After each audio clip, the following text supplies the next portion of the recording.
Here's what unfolded last week that should have frozen the nation solid.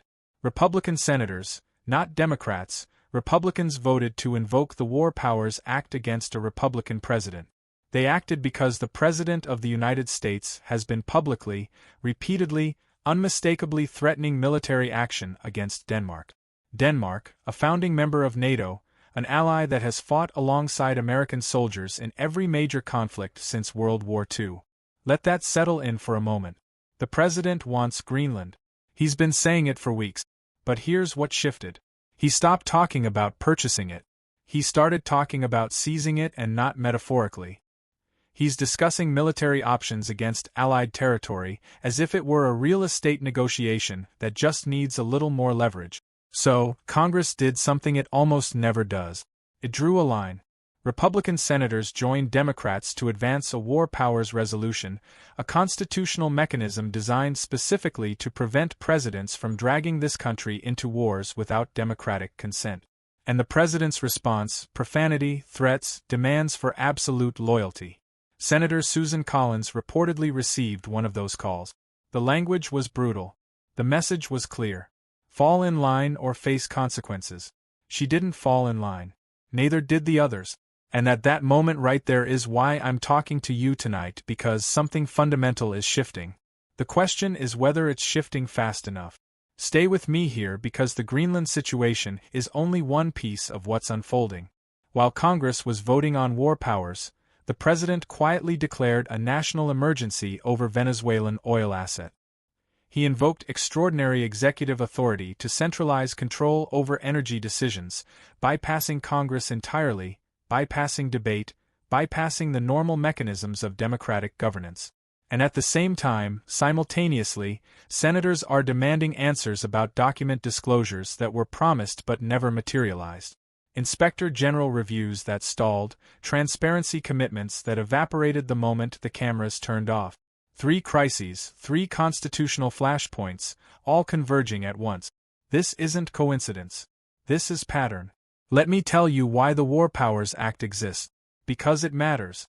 In 1973, after Vietnam, after watching an entire generation sent to die in a war that Congress never formally authorized, lawmakers said never again. They passed legislation requiring presidents to consult Congress before committing military forces. They set limits on how long troops could remain deployed without legislative approval. This wasn't partisan. It was constitutional. The founders were explicit. The power to declare war belongs to Congress, not the president. The War Powers Act was designed to enforce that principle after decades of executive erosion. So when Republican senators invoke this act against their own president, they're not engaging in political theater. They're sounding an alarm. And here's why the Greenland situation specifically triggered that alarm. Greenland hosts FYI Air Base, one of the most critical installations in America's missile defense architecture. It's a strategic asset we've maintained through 75 years of alliance and cooperation with Denmark, not conquest cooperation. Any military threat against Danish territory doesn't just violate international law, it detonates NATO. Article 5, the Collective Defense Clause states that an attack on one member is an attack on all members. This principle has been invoked exactly once in NATO's history after September 11, when European allies stood with America. If the United States threatens a NATO member, that architecture collapses, European defense cooperation fractures. Intelligence sharing, which depends entirely on trust, becomes impossible. And who's watching? Who benefits from NATO fracturing? Russia, China, Iran. They would seize that propaganda victory before the headlines finished loading. Here's what I think is really happening. The president doesn't process foreign policy through alliances and treaties and international law. He processes it like real estate, territory, leverage, dominance. That framework applied to military power is precisely what terrifies members of his own party. Because once a president publicly frames force as an option, machinery starts moving. Contingency. Plans get drafted, allies start hedging, and Congress either reasserts itself or becomes irrelevant. The War Powers Resolution wasn't theater. It was an emergency brake. And the president's response, the rage, the profanity, the personal intimidation proves exactly why that break was necessary. Leaders who view constitutional limits as personal betrayals are exactly the leaders who require those limits most. Now, about Venezuela. On paper, declaring an emergency over Venezuelan oil sounds reasonable. Secure energy assets, reduce dependence on hostile regimes, protect American interests. Here's the problem. Venezuela's oil infrastructure has been in ruins for years. Decades of mismanagement, sanctions, and underinvestment have gutted production capacity. Rebuilding would require 10 years minimum and tens of billions in capital investment. So, who actually benefits from this emergency declaration? Not American consumers. The primary beneficiaries would be multinational energy corporations with the capital and expertise to extract and refine Venezuelan heavy crude companies that operate globally. Companies whose profits don't necessarily flow back to American workers. But here's what really caught my attention. The timing. This emergency wasn't declared during an acute crisis. It was declared during a political firestorm over war powers and congressional oversight when the president desperately needed to change the subject and consolidate authority. And emergencies do something very specific. They centralize decision. They bypass legislative processes. They allow presidents to act unilaterally. This president has invoked emergency powers repeatedly. Border wall funding, COVID responses, trade restrictions. Now, this and each time the threshold for what qualifies as an emergency gets lower.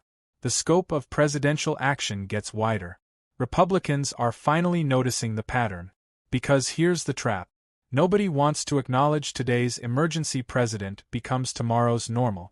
Once you normalize unilateral executive power, it doesn't disappear when your party loses the White House. It gets inherited by whoever comes next. Every Republican voting to expand these powers should ask themselves a simple question. Do you want a future Democratic president wielding the same authority? Because that's exactly what they're building. Let me connect the dots on accountability because this matters too. The president campaigned explicitly on transparency. He promised to release classified documents. He framed it as a signature issue. He suggested personal involvement and set expectations high. Months into his term, the results don't match the rhetoric. Timelines have slipped. Reviews have stretched. Lawmakers like Senator Sheldon Whitehouse are now publicly demanding answers. He cited Inspector General compliance concerns, statutory deadlines being missed, commitments that haven't translated into action. He's not alleging conspiracy. He's identifying process failure. And process failures reveal whether promises were genuine or purely performative. Here's the pattern I see. Every time oversight pressure increases, external drama escalates. War threats get louder. Emergency declarations multiply. The news cycle floods with new controversies. And the underlying accountability questions get buried under spectacle. This isn't accidental. This is strategy. The same strategy this president has deployed for decades. Flood the zone. Exhaust the opposition. Make it impossible for anyone to focus on one issue long enough to hold you accountable. But Congress isn't an audience that gets bored and moves on. It's a co-equal branch of government with subpoena power, budget authority, and institutional memory. Some Republicans are remembering that they have power, too. Not just to support the president but to check him. And that realization is what's driving this uprising, not ideology, not partisan calculation. Cold awareness that if they don't defend institutional limits now, those limits won't exist later. Let me bring this down to earth because I know it can feel abstract. Constitutional theory, war powers, emergency declarations. Who actually gets hurt when power concentrates and institutions weaken? Start with American families. Right now, people across this country are watching their president threaten military action against allies while inflation remains stubbornly high and grocery bills haven't dropped. Remember the core promise that attracted millions of voters: economic security and no new wars. That promise is colliding with rhetoric that increasingly sounds like war planning. And voters don't separate foreign policy from kitchen table economic. They understand that instability abroad threatens stability at home. If markets panic over NATO fracturing, retirement accounts take the hit. If emergency powers bypass Congress repeatedly, voters lose their voice in how American power gets used. Think about a middle-class family in Pennsylvania.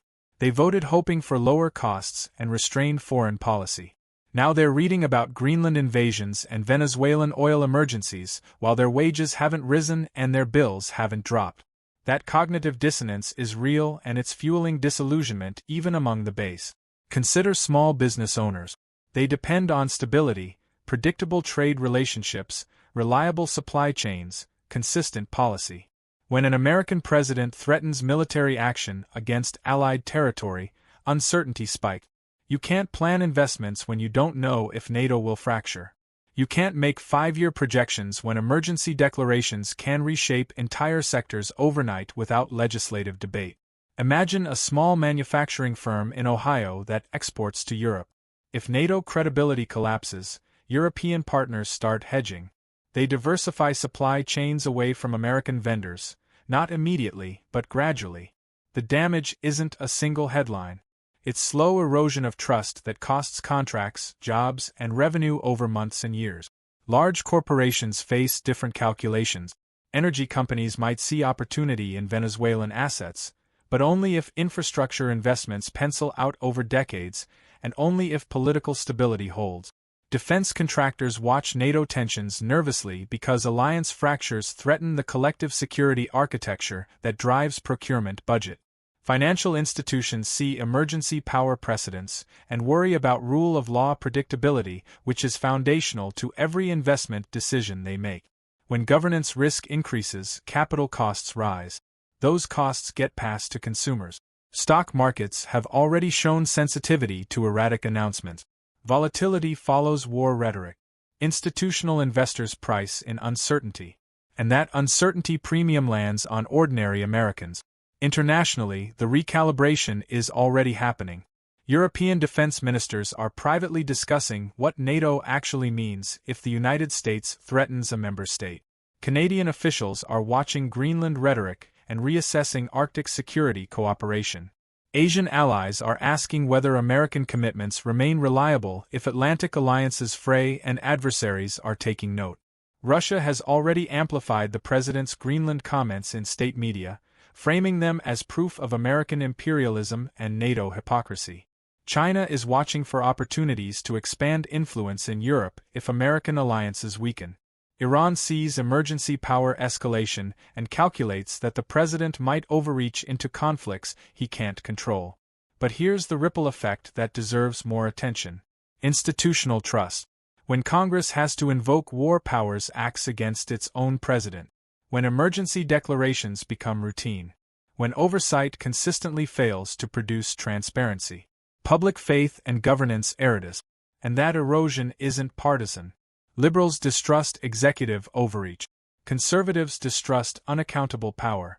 And everyone in the middle just sees chaos. Constitutional scholars are calling this moment a stress test of checks and balances. Former national security officials are expressing alarm at how casually military threats get deployed. Economists warned that policy unpredictability is a hidden tax on growth.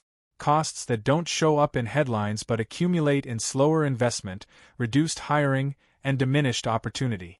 These consequences aren't hypothetical. They're unfolding right now. So where does this go from here? In the next 30 to 90 days, this Republican resistance will likely intensify.